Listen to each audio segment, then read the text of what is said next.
Can you all make sure your phones are on vibrate? We don't want any. Okay. I'm Kiersten Hartman, a senior nursing student at Salisbury. I'm Adi Shargat, a senior medical student. I'm Christencie, sophomore at Salisbury University. I'm Tara, senior nursing student at Salisbury. Alright, so just a quick survey. How many of you have ever played a sport in your life? Okay, that's the majority.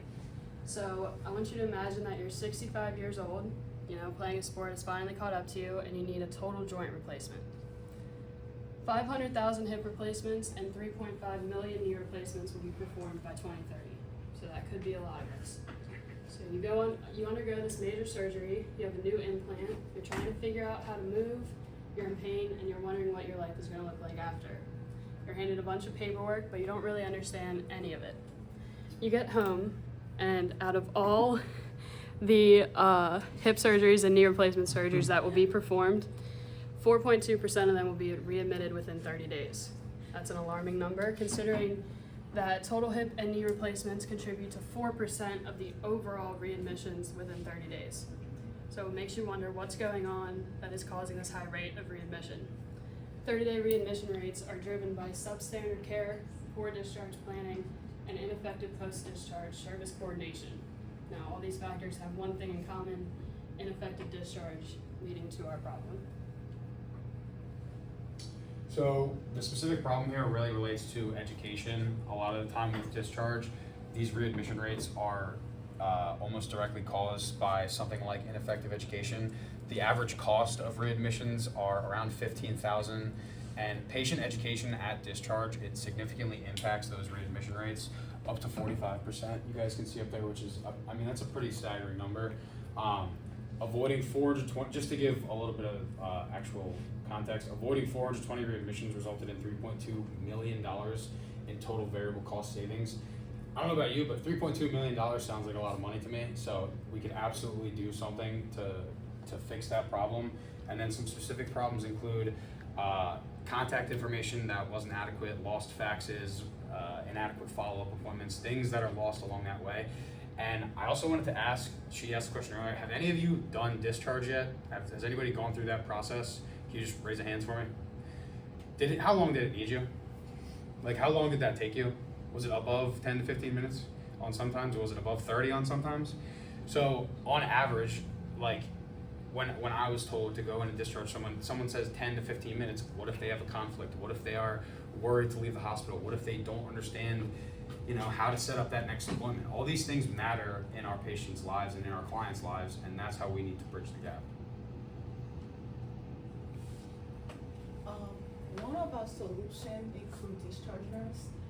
Having a discharge nurse who can help patient, having a discharge nurse who can work hand in hand with hospital, with the managers, with providers, and patient, having a discharge nurse who can provide answers about the patient recovery health is important, because not only the patient will leave the hospital with a high level of satisfaction, but they also will have a better understanding on what to do once they release. And second, we have in-person discharge education.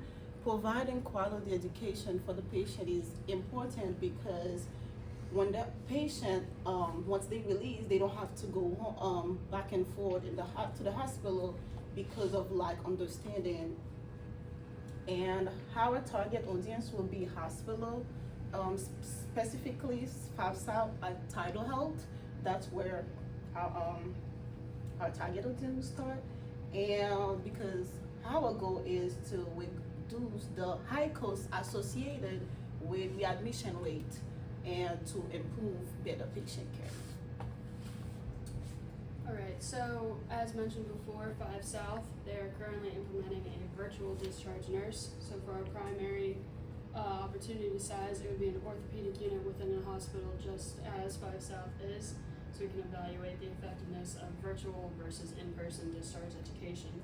Secondary, once we've established its effectiveness, spreading that to not just be limited to joint replacement floors, but widespread use in hospitals.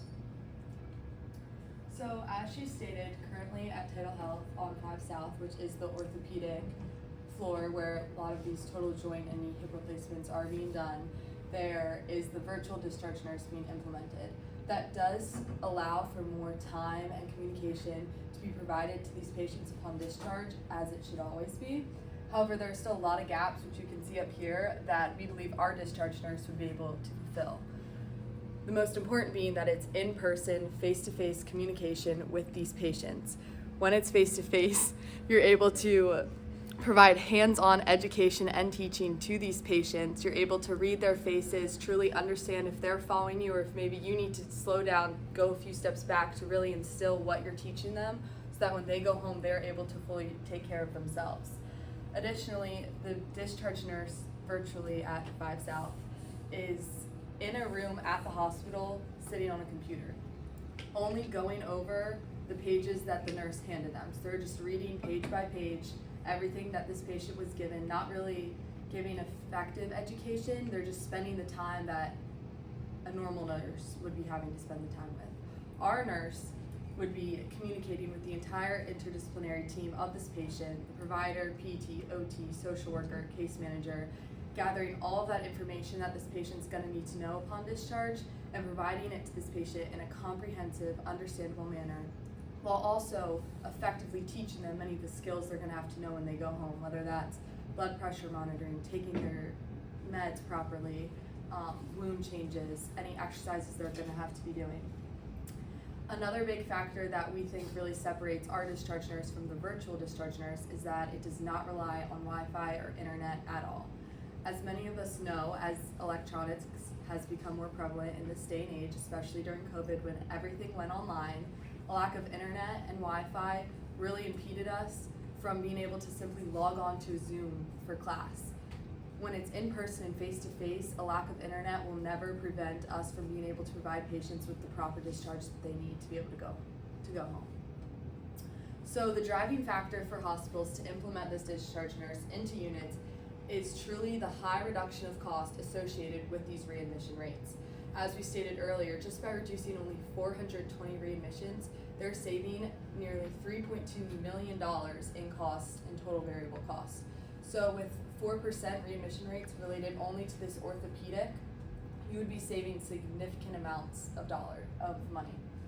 Simultaneously, while you're reducing that cost, you're also freeing up a lot of the nurses' times that are on that unit by saving 15, 20, maybe 30 minutes that they don't have to do this discharge and can provide better patient-centered care to the other patients on the unit, simultaneously also reducing nurse burnout.